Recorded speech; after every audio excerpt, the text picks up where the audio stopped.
stories.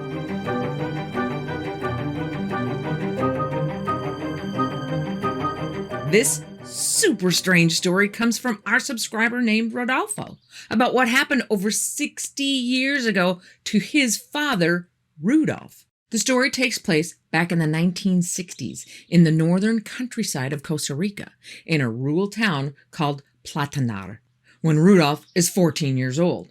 Back then, the town doesn't have any electricity.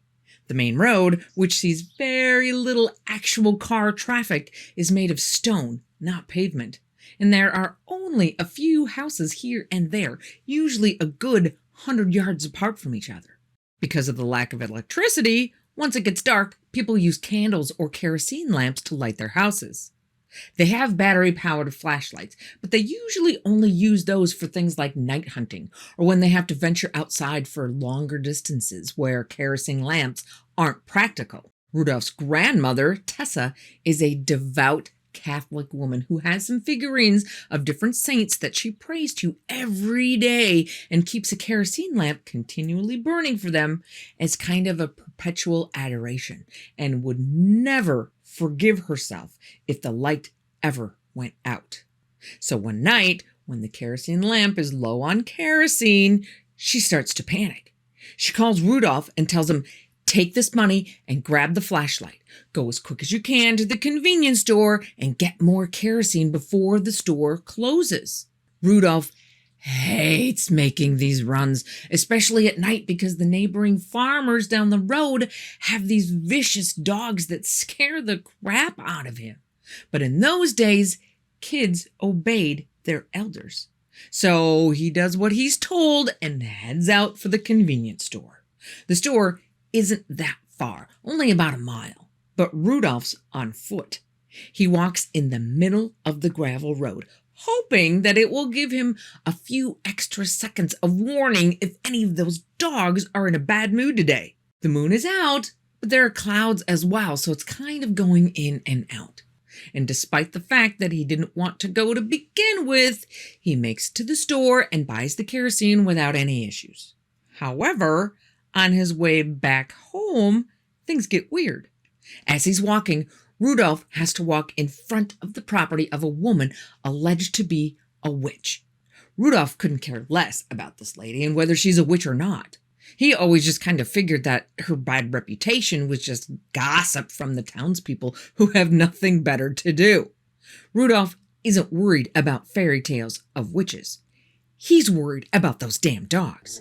So his mind is not on anything remotely paranormal. Every fiber of his being is on high alert for those dogs. But as soon as Rudolph walks by the so-called witch's house, his flashlight, which had fresh batteries, dies on him. This leaves him in the middle of this rural road in pitch darkness. He tries to turn the flashlight on and off again a few times, but that doesn't work. Still dark. So he waits a minute or two so his eyes can adjust to the dark. He's pretty close to home, maybe a couple 100 yards away, and he knows that road like the back of his hand. He thinks to himself, well, I'm almost home now. I'm pretty much past the worst part of it, so I might as well just keep going, and starts off again towards home. To Rudolph's surprise, however, he runs into a tall, barbed wire fence. He immediately thinks, how did I get that far off the road? As he's standing there trying to figure out what in the hell is going on, the clouds move away, allowing the moonlight to light up the ground around him.